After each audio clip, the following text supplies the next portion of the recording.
What's up, everyone? Welcome back to Let's Play Megaman X4. In this episode, we are going to be finishing off the remaining 4 of the 8 main Mavericks, plus we're going to be doing a little bit of cleanup. Gonna backtrack through Web Spider stage to pick up the heart that we missed the first time through. That'll be later on, though, after we defeat Magma Dragoon, which itself is a ways off because we have to go through Slash Beast's stage first in order to get a special weapon from him. And if I sound a little down, it's because I am devastated. I just recorded all of this, only to realize that I was not recording commentary, so I'm going back through all these stages and trying to recapture the magic. Oh, it was magical, guys. It was once in a lifetime. I kept making myself sad. I'm sure I'll do that again this episode. Okay, so... Oh, are you the Putz? Yeah, he is! Putz-ass robot's gonna try to blow up the train, blow up the Link, then fall to his death. He deserved it.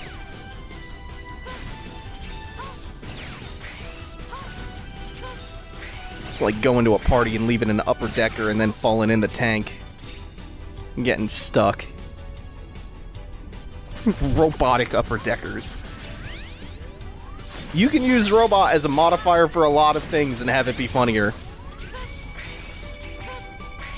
Robot, ghost, both good modifiers to make any normal, mundane phrase better.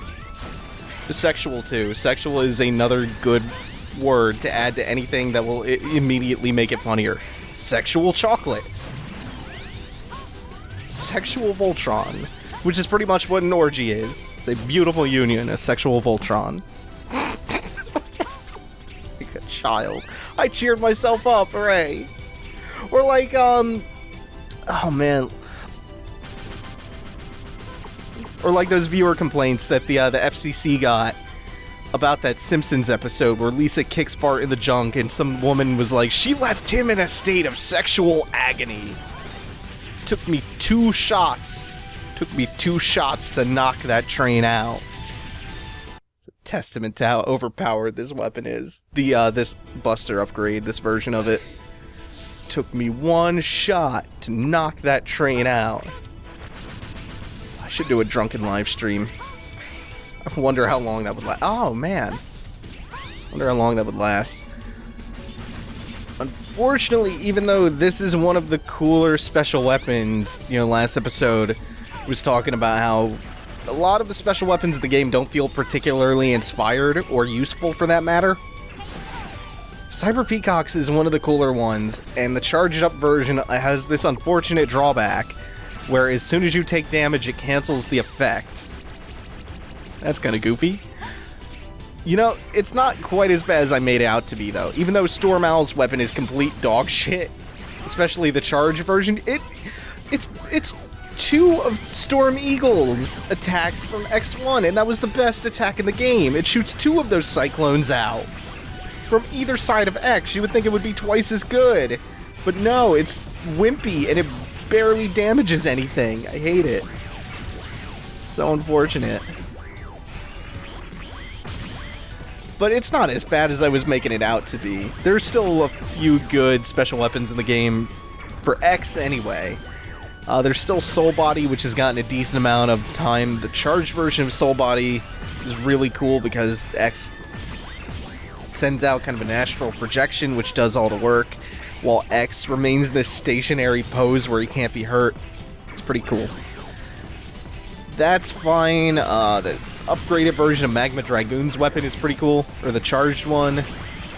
There is a decent amount of stuff in this game that I like. It's just, I kind of wish that there was more thought and more care put into, 1, the special weapons, especially for X, and 2, the way the collectibles are spread out. We'll see more of that later on. Trying to show this off. Oh. Okay, that might not be the best idea. Soul Body? Let's see if I can mess with Soul Body a little bit more. No, it's always the wrong idea to not use the charged Buster. The thing is, Zero seems to have gotten most of the love here. Zero actually has some really decent special weapons. It's just, it works so completely differently from the way X normally works. And it feels almost like they put more effort into developing Zero as a character, at least in the gameplay sense, now that he's half the roster of the game, than they did X. Like, they focused so much on trying to put Zero in the spotlight in this one, and they kind of, in the process, neglected to make X as fun as he could be, or put that much attention into X's design. You got Slash Beast running in like the Roadrunner. Kind of goofy. The fight's fun, though.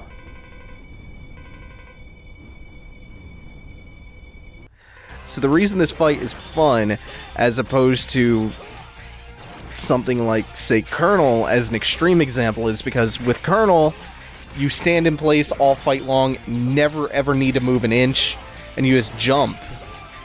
Slash Beast is not the most complicated fight, it's not the most difficult fight, but it forces you to use your mobility a bit, especially in the second phase. Like, you can choose to dodge the Twin Slasher that he's using either the way I've been doing it, sliding under the bottom one, or you can jump between the middle, you can go off the wall. You have a lot of options for mobility in this fight, and then it gets even more fun in this phase because you kind of have to read him a little bit. You have to know whether or not he's doing the Twin Slash or whether or not he's doing that attack where his claws start glowing pink and he charges the wall. Also, I forgot he had that attack. I've seen that so rarely. Because if you misread that and you're trying to dash under the Twin Slasher, you'll just dash into his claw and you'll take tons of damage. Like I said, not the most complicated fight and not the most difficult, but it's an interesting one. At least for X. Once again, Zero's fights tend to be a lot more interesting than X's, which just makes me think that Capcom put a lot more time into designing Zero and then just kind of left X for granted.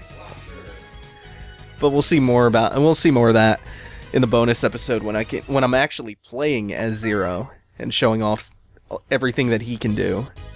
For now, though, we will turn our attention back to X where it belongs. For some reason, I thought we were going into another Colonel stage. We won't get another one of those for a little while. Not until we're done with the 8 Mavericks here. Not until next episode, for that matter. Now that we have the Twin Slasher and we have the X-Buster upgrade from Storm Owl stage, we can finally tackle Magma Dragoon and get the last piece of X's... What is it in this game? Is it the Nova Armor or the Giga Armor? Or is it something else? Either way, we get the last armor capsule in the stage, since we have those 2 weapons now. Weapon/upgrades. That's the only reason I've been neglecting Magma Dragoon. In a normal playthrough, I would just say screw it and come here early on, and then just backtrack as much as I have to. But in the interest of time, I'm trying to keep backtracking to a minimum when I do these playthroughs, so I kind of tend to plan my routes out a little bit more carefully. Dash over that.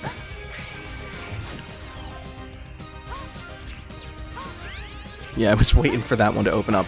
I can't remember where all of those fissures are that shoot arcs of liquid hot magma. Oh, I love that he put his secret base inside of a volcano. Why is that always the evil villain move? Evil villain's kind of redundant. Why is that always the move? It is a volcanic planet. You will be safe here. Like, no, it doesn't work that way. Damn it. Oh, shit. You know, I was thinking about last time I recorded this. Damn it. And while I was off camera, I was thinking about what I said last episode about how it's not justifiable the level of hatred Ninja Theory got for the DMC Devil May Cry redesign of Dante that looked, at the beginning, a little bit more emo, a little bit more angsty, and a lot like, to me, Antoniades. that how you pronounce his last name? I don't know. That got an insane level of backlash that was, I said was not justifiable, but woo, shit. Thinking about that, it dawned on me that up until X3, Capcom, in my eyes, could do no wrong with the X series. That's what I thought, anyway. And then X4 didn't even come close to ruining it. Like, let's not paint it that way. But the illusion that they could do no wrong, that went away. And I saw cracks in the armor. And then X7 was the point where it all started to just hideously self-destruct. And the series as a whole became damaged beyond repair.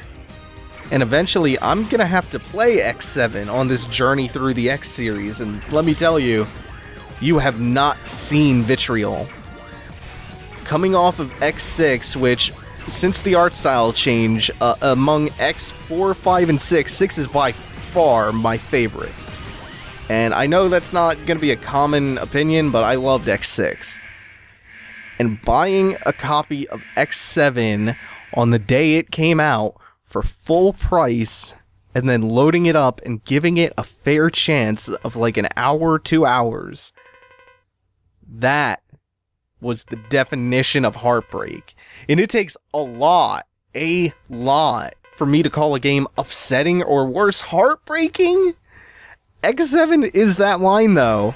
There is an infinite sea of bad games, don't get me wrong, but it takes driving a beloved series to the point of ruination for me to be upset by a bad game.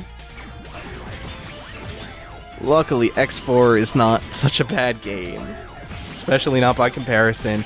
Also, it features this really, really cool take on the fight. This really unique way to fight Magma Dragoon, which is you can, if you want, or if you get the armor here in one piece, you can actually finish this fight off in the armor.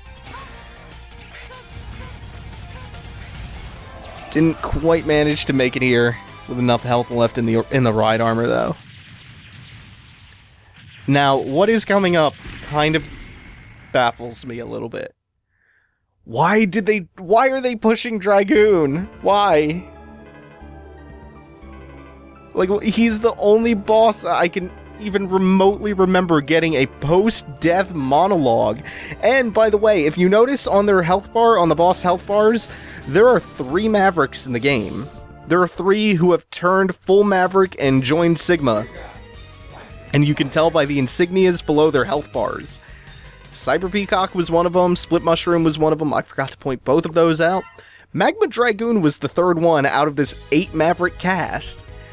He was the ultimate dick, basically. The other 5, they're misunderstood.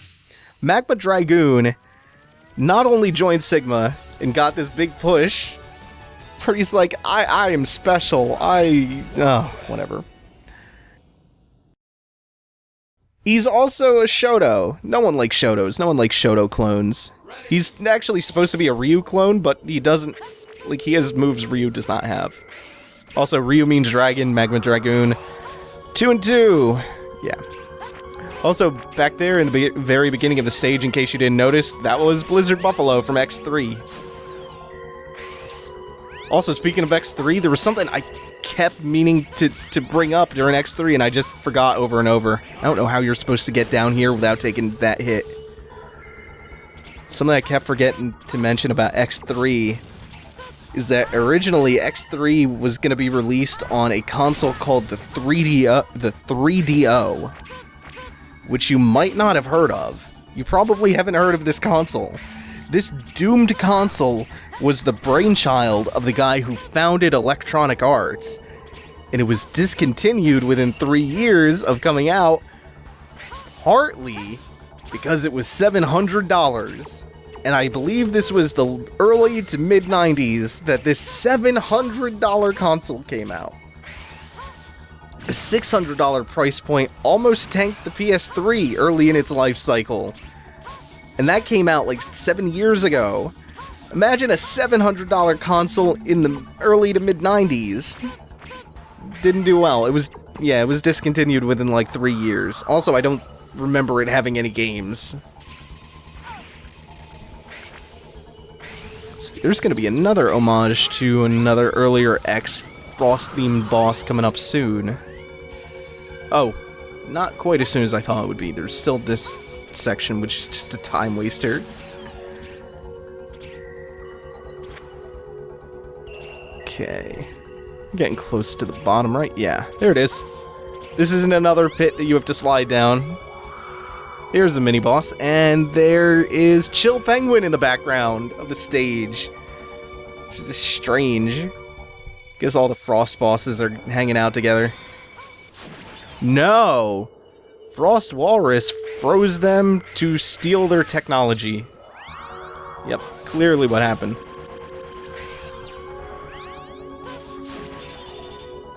At least this mini-boss lasts long enough to put up kind of an interesting fight. Even though I always wind up getting hit by one of those falling icicles, at least the first time through. And suddenly we have frost-armored armadillo. Ah, damn. I was out of range. Boss is actually getting hits in. That's no good. Not a third one, though. Okay. Now let's leave Chill Penguin, who we've destroyed twice, frozen in a block of ice back there. It kind of reminds me of, is it Mega Man 7, the Robot Museum, and then Gutsman shows up? Man, that Gutsman fight is bullshit. Pure, complete bullshit.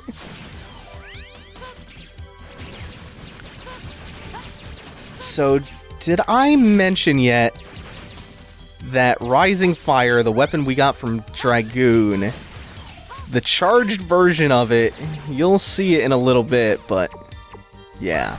The charged version of it is the Shoryuken from X2, which automatically makes it okay in my book. Like, I've complained a lot about the special weapons, but that's pretty cool. I'm trying to make like a mental list in my head of all the good special weapons as opposed to the ones that are either weak or useless or both. Like, either give it utility or give it potency. One or the other at least. Web Spiders. It's weak as hell. There's no real viable combat application for it, but it at least has insane utility. Also, this is another thing that I was complaining about. And it's really a nitpick, but it's a nitpick that reminds me that it doesn't feel like a whole lot of effort was put into this game, or at least not a whole lot of thought was put into it as opposed to other X games. It's, again, that distribution of collectibles I talked about last time. Sometimes you have bosses that have 3 collectibles in their stage.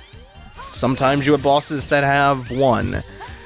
But aside from Walrus's stage, at least the way that the collectibles are spread out makes a little bit of sense in that, like Cyber Peacock, you have a capsule, you have a sub-tank, and you have a heart.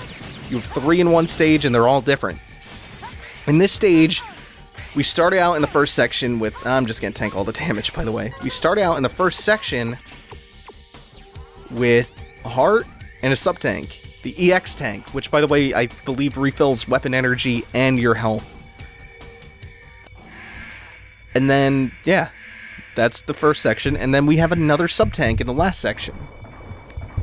I don't understand why there's 2 sub-tanks in one level. Like, they could have easily swapped that out for a capsule in another stage and just made it a little bit, I don't know, symmetrical? Is that the word I'm going for? A little bit more even. And, yeah, it's a real nitpicky style complaint. But it shows a little bit of, like, the carelessness, or the thoughtlessness, at least. A little bit. Most of all, though, I just kind of wish the special weapons were... I don't know. I wish it was thought out a little better. Between the collectibles and the specials. And Zero has his own issues with collectible weapons, but we'll get into that later, I guess. Oh, whoops. Whoopsie.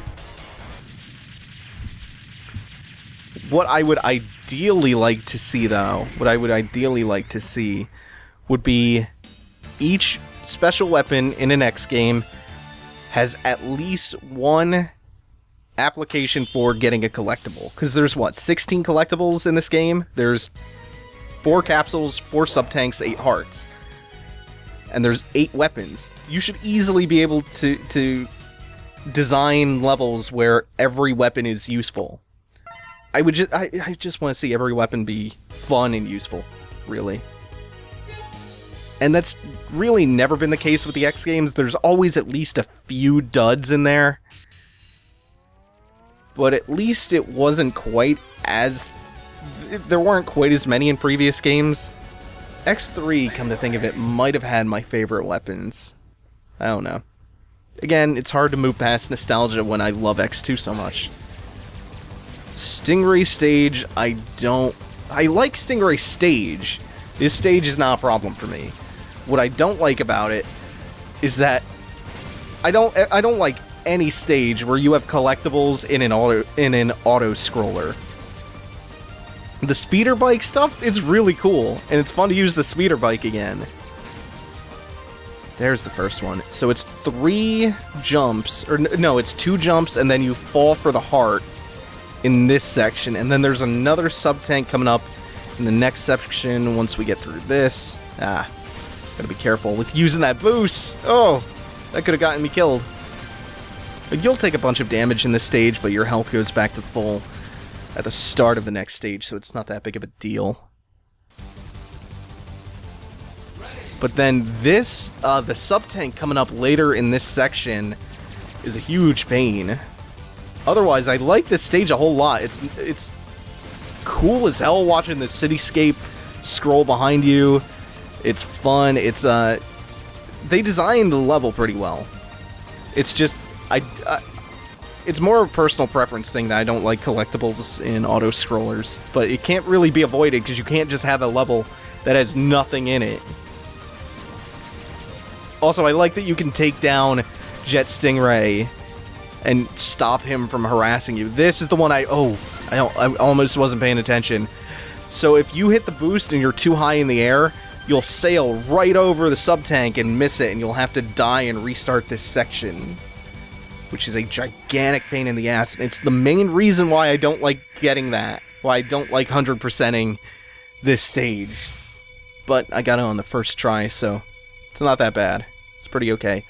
Also, for just a normal reploid, Jet Stingray seems like one of the most evil in the bunch. Like, it seems like he probably should have been one of the ones joining with Sigma, as opposed to just staying with the Repliforce and being like, oh, the humans, they just don't understand us. Also, this version of the X-Buster upgrade is the only point at which I regret having this version. Wait a minute. This fight is the only fight where I regret having this version of the X-Buster upgrade. That didn't come out right the first time. And the reason for that is because it completely trivializes half of the fight. Half of the first half of the fight, and then also pretty much the second half of the fight it also trivializes. Because you can see him shooting those blue fish out as projectiles, and he can't do anything. Can't get anything done that way. Because the plasma sticks around for the whole attack and destroys it. And they're supposed to track along the wall and the floor once they reach that point and just harass you, but nah, there's not going to be the opportunity for them to do that. I'm just blasting away all these fish with all this plasma. Okay, so that's it for the 8 main Mavericks.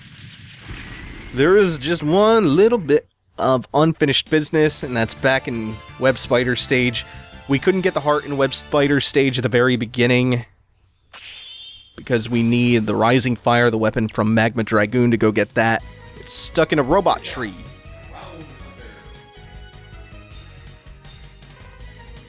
And we need fire to burn all that wood down. We need to become Robo-Axemen. We're not using axes. Do the Axemen use Probably not. Oh, this is going nowhere. Arsonist lumberjacks.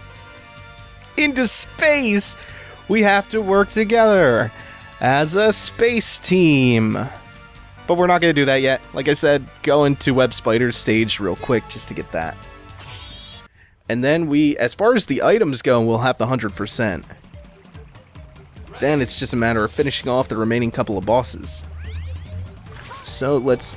I don't get this forest. I don't get the jungle. Because it's also all...